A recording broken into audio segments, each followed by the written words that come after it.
क्या तो आसानी से चल जाएगा। अब गांधी मैदान जाना है, यहाँ से ये रोड सीधे चल जाएगा कि नहीं? लेकिन कोई कह दे आपको नहीं पता है, यहाँ से इधर उधर घूम करके आप जाएं तो दूर पड़ेगा, समय भी ज्यादा लगेगा, मेहनत भी ज्यादा लगेगा ना।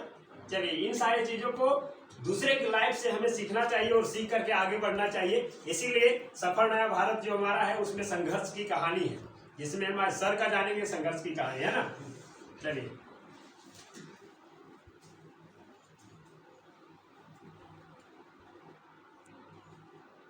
कहते हैं कि गुजरी हुई जिंदगी को याद ना कर, गुजरी हुई जिंदगी को याद ना कर, जो तकदीर में लिखा है उसको फरियाद ना कर। गुजरी हुई जिंदगी को याद ना कर, जो तकदीर में लिखा है उसको फरियाद ना कर। जो होगा वो होकर रहेगा, जो होगा वो होकर रहेगा। कल के फिक्र में आज की सुबह बर्बाद ना कर, कल के फिक्र में आज की सुबह और आज की खुशी को बर्बाद ना कर, है ना। इसको फिर से हम एक बार कह देते हैं ताकि सारे लोग आप सुनेंगे। देखिए, रिएक्शन आप लोग का होना चाहिए, है ना। कहते हैं कि गुजरी हुई जिंदगी को याद ना कर, गुजरी हुई जिंदगी को याद ना कर, जो तकदीर में लिखा है उसको फरियाद ना कर। जो होगा वो होकर रहेगा, जो होगा वो होकर रहेगा। कल के फिक्र में आज की खुशी को बर्बाद ना कर, कल के फिक्र में आज की खुशी को बर्बाद ना कर। हम लोग क्या करते हैं, हम लोग सोचते हैं कि अरे कल हमारे साथ बुरा हुआ, वही सोच करके हम आज को भी बर्बाद कर देते हैं। आज का भी समय कल के टेंशन में बीत जाता है। लेकिन होना क्या चाहिए, कल क्या करेंगे उसके टेंशन में यदि आज बीते तो बहुत अच्छा रहेगा, लेकिन बीते हुए कल के टेंशन में बीते तो खराब होने वाला है। आने वाला कल में हम क्या करने वाले हैं उसको सोचना चाहिए। तो संघर्ष की कहानी जो सफल नया भारत का एपिसोड है, जिसमें हम वैसे लोगों की कहानी आप तक पहुंचाते हैं जो भारत को नया भारत बनाते हैं। और उसी कड़ी में सक्सेस मंत्रा के डायरेक्टर और टीचर चितरंजन सर हमारे साथ हैं। सर, सबसे पहले आपका स्वागत है हमारे सफल नया भारत के संघर्ष की कहानी में। सर, आपका भी बहुत बहुत धन्यवाद। जो बहुत कम ही लोग होते हैं जो शिक्षकों के सफर के बारे में जन जन तक पहुंचाने का काम करते हैं, और जो आप ये काम कर रहे हैं बहुत ही सराहनीय है, और बहुत बहुत धन्यवाद जो ये काम आप कर रहे हैं। सर, क्या आपका जो सफर रहा है अभी तक का, जैसे कहते हैं कि हर एक इंसान जिस दिन जन्मता है उस दिन से स्ट्रगल उसकी लाइफ में आ जाता है, उस दिन से उसको मेहनत करना पड़ता है, स्ट्रगल करना पड़ता है। आप अपना सफर हमको बताइए। अगर पीछे की ओर हम जाते हैं ना तो हमारे रोंगटे खड़े हो जाएंगे काफ़ी। अगर आप बच्चे को देखिएगा तो बच्चे को अभी की जनरेशन में बच्चे को क्या खिलाते होंगे? सुबह में स्कूल जाकर भेजने से पहले रोटी खिलाते होंगे, ओट्स खिलाते होंगे, या फिर अच्छे से खाना खिलाते होंगे, नाश्ता वगैरह होता है। हमारे जनरेशन जिस समय हमारे यहाँ स्कूल की शिक्षा मतलब जाना होता था, स्कूल जाने से पहले बहुत ही क्या बोलते हैं उसके बासी भात हो गया, मड़वा रोटी हो गया, गाठा लपसी हो गया, ये सब हमारी जो नसीब में होता था। सुबह सुबह नाश्ता हम लोग ये स्कूल जाया करते थे। और उस दौरान ऐसा नहीं कि स्कूल कभी एब्सेंट रहा, और उसमें हम प्राइज भी जीते हैं। कभी अभी एब्सेंट नहीं रहा स्कूल मेरा। उसमें हमारा स्कूल जो शिक्षक मतलब टीचर जो थे, प्रिंसिपल जो थे, वो हमको प्राइज भी दिए। इस तक के यहाँ तक के आने में कि व्हाइट बोर्ड आगे खड़ा होने के लिए कितना स्ट्रगल करता है एक शिक्षक, आप समझ सकते हैं। उन शिक्षकों ने, उन गुरुओं ने हमें किस लायक बनाया कि अभी आप व्हाइट बोर्ड के सामने खड़ा हो पाते हैं। कभी भी कोई भी अरे देखो ना, व्हाइट बोर्ड के सामने खड़ा हुआ तो वो देख लेना कैसे पढ़ाया जाता है। जो शिक्षक यहाँ पढ़ाते हैं वो शिक्षक का कितना घंटों का, कितना वर्षों का मेहनत होता है, तब कहीं जाकर आपको पढ़ा पाता है। मेरा दौर ऐसा था कि जिसमें हम रांची में भी पढ़ा। रांची का कंडीशन हमारा बड़ी खराब था। रांची में जिस समय एक वाक़या हुई थी, एक घटना हुई थी हमारे पास कि हमारे पास पैसे नहीं हुआ करते थे। पैसे था ही नहीं, मतलब मात्र 100 रुपये हमारे पैकेट में था, और भी फटा हुआ था जो दुकान में नहीं चलता। तो हम कहीं से पता चला तो काम करने का मौका मिला हमको, सोचा काम करेंगे। तब काम करने के दौरान हमको एक काम मिला कि भाई एक काम है, बाथरूम साफ करना होगा आपको और फर्श वगैरह साफ करना पड़ेगा, आपको काम मिला है, हमको देता हो पैसा। हम काम करने के लिए रेडी हो गए, हम काम करेंगे, ठीक है। लेकिन उसी तरह क्या होता है कि नीचे का फ्लोर में एक विद्यार्थी था जो कि पीएचडी कर रहा हुआ था। पीएचडी करा हुआ लड़का था, वो इतना नरेश काफ़ी पढ़े लिखे था। तो वो क्या हुआ, कुछ प्रश्न में फंस रहे थे, किसी प्रश्न में फंस रहे थे, तो आके मेरे साथ पूछते हैं कि सर भैया दोस्त आप उनको बता दो ये चीज़। वो हम उसको बहुत ही अच्छा डीपली से डिटेल से उसको समझा दिए, तो उसको लगा कि इसके अंदर कुछ काबिलियत है। वह जिस कोचिंग में पढ़ रहा था वह लड़का हमको उस कोचिंग के डायरेक्टर से बात करवा दिया और वहाँ पर हम जाकर के पढ़ाएँ, उस कोचिंग में हम पढ़ाएँ। वहाँ के स्टूडेंट काफ़ी लंबे लंबे स्टूडेंट, बड़े बड़े स्टूडेंट, समझ सकते कि आप कंपटीशन लेवल में आ गए हैं तो समझ सकते कि 11 12 तक बच्चा भाई नहीं। कंपटीशन लेवल हमेशा जो होता है पीजी पीएचडी जो बड़े बड़े लेवल के स्टूडेंट जो तैयारी करते हैं, इस लेवल के बच्चे को मेंटलिटी जो होता है काफ़ी तेज तरह होता है। उन बच्चे को समझा पाना, समझ सकते हैं कितना मुश्किल। उन बच्चे को मैंने सर्टिफाई किया और वह बच्चा बहुत खुश होता था हमारे पढ़ाई से, और इस उम्र में उस बच्चे को मैंने पढ़ाया। सर जैसा कि आपने बताया कि छोटा से छोटा काम करना पड़ा, उसके बाद कहीं हमारे जीवन में परिवर्तन आया और कोचिंग को ज्वाइन किए। क्या कभी ऐसा आपको लगा कि कोचिंग पढ़ाने के दौरान या फिर आपके ही लाइफ में जब आपको लगा होगा कि हम जिस राह पर गुजर रहे हैं उसमें इतने मुश्किलें हैं या फिर इतने समस्याएं हैं, जब आप टूट चुके हो, ऐसा कोई पल? सर ऐसा समस्या हमारे पास जिस समय संस्थान आया खोला हुआ था ना, उस समय आपको पता तो नहीं होगा, नहीं हम बताते हैं आपको। उसमें हम एक विद्यार्थी से कोचिंग स्टार्ट किए थे। उस एक विद्यार्थी से स्टार्ट किए थे और वो विद्यार्थी आने से पहले उसका वेट करते थे कि वो विद्यार्थी कब आएगा, दूसरों को पढ़ाएंगे। एक विद्यार्थी था मात्र, उसका नाम था सन्नी। अब आया होता उस दिन जिसका रिजल्ट हुआ वो आया था ना, वो आया था। तो उस विद्यार्थी को हम एक ही पढ़े। उस विद्यार्थी को इतना अच्छा लगा मेरा पढ़ाई कि वो अपने दोस्त में जितना रोज में स्टूडेंट रहा था, दोस्त चल रहा था, सारा का सारा दोस्त वो बताया और सारा दोस्त आया मेरे क्लास करने के लिए। यकीन मानिएगा वह सारा दोस्त जो है मेरा पढ़ाई देखकर अच्छा लगा और 2 दिन के अंदर मैं सारा मेरा बैच उनको भर दिया। 2 दिन के अंदर मैंने पढ़ा था। लेकिन जिस समय नहीं आ रहा था ना, लग रहा था कि कोचिंग बंद कर दी, अब हमसे नहीं हो पाएगा। इतना रेट भरना, इतना सामना करना, अकेले से कहाँ परिवार चलाना, कहाँ से हो पाएगा, नहीं हो पाएगा। लेकिन अंदर से लगता था कि मन तो कहता था लेकिन दिल कहता था नहीं, एक कदम और आगे बढ़ो, एक कदम और आगे बढ़ो, एक कदम और। आज देखिए उन्होंने आज ही आगे कदम बढ़े तो ऐसा मेरा रिजल्ट जा रहा है और आप लोग रिजल्ट भी जाएगा। आप लोग कड़ा मेहनत कीजिए। कहते हैं कि जो मन से हार गया वो सब जगह हार गया, लेकिन जो मन से नहीं हारा है वो कहीं नहीं हारा है।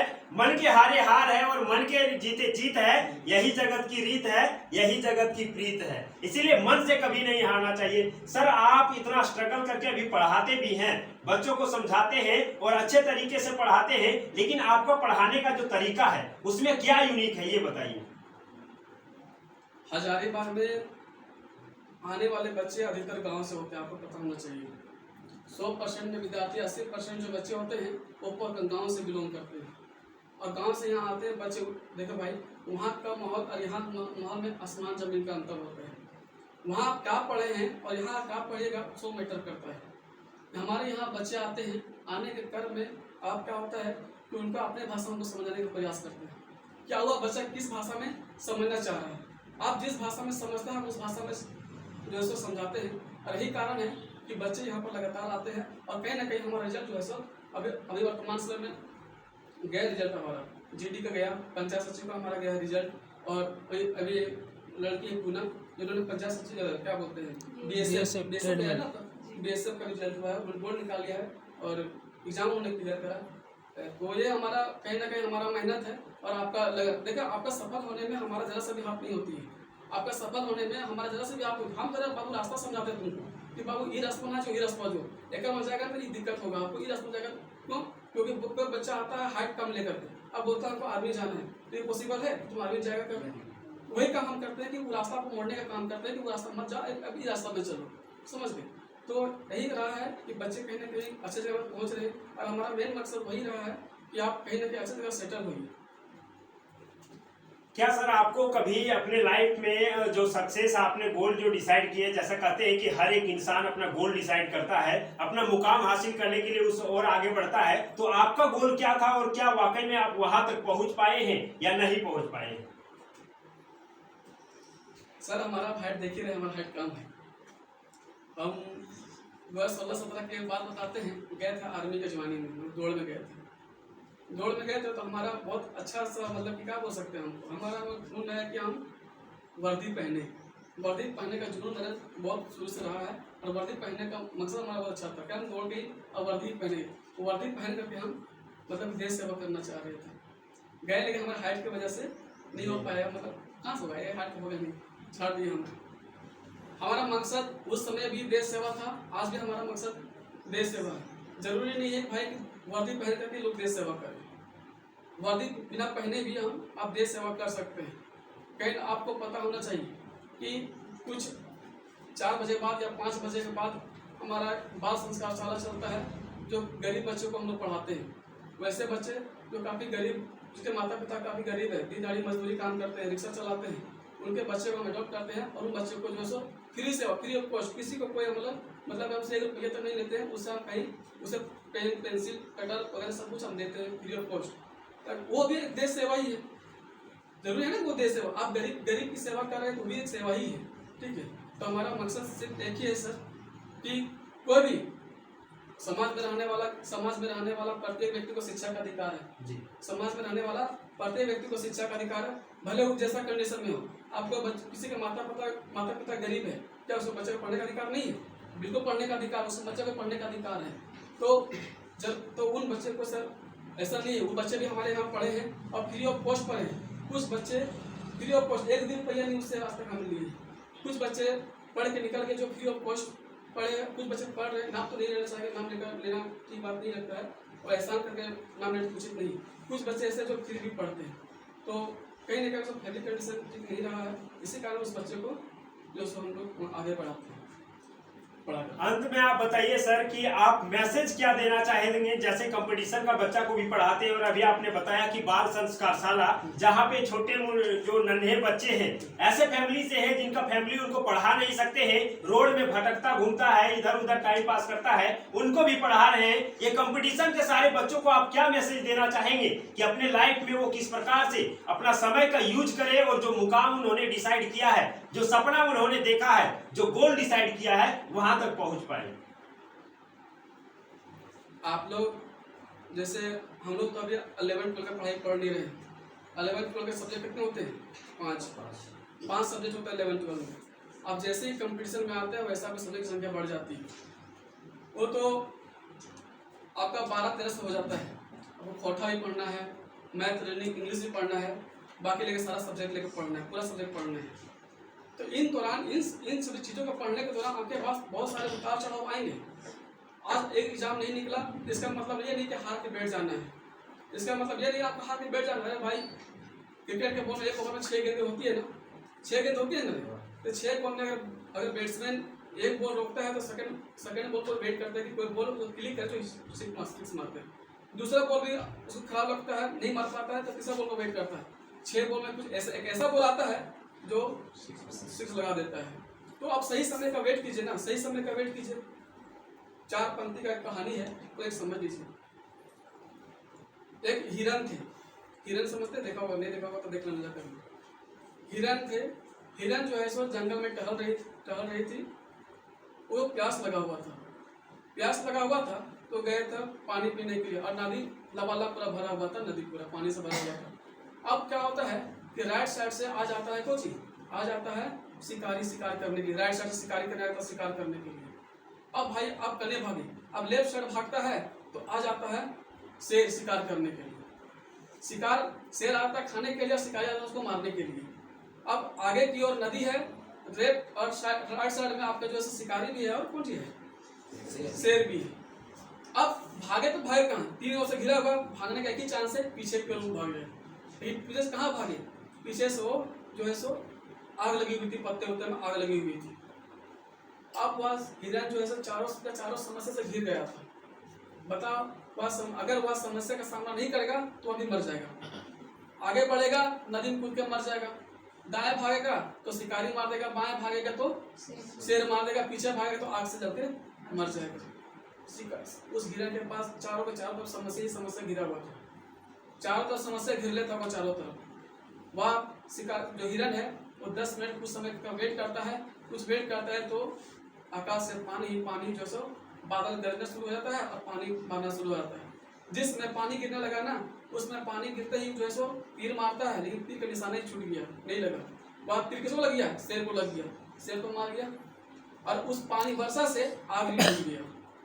ठीक है, आग बुझ गया। इस प्रकार से हिरन जो है उस समस्या का सामना किया था वो कहीं निकल पाया।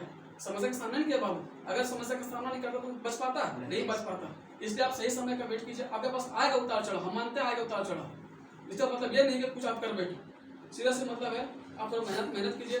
ये सब चीज़ें जो आप कंपटीशन लड़ रहे हैं इसमें आपको काफ़ी समस्या का सामना करना पड़ेगा। एक अगर वैकेंसी आता है तो उसमें लाखों स्टूडेंट भरते हैं, समझ गए, लाखों स्टूडेंट भरते हैं।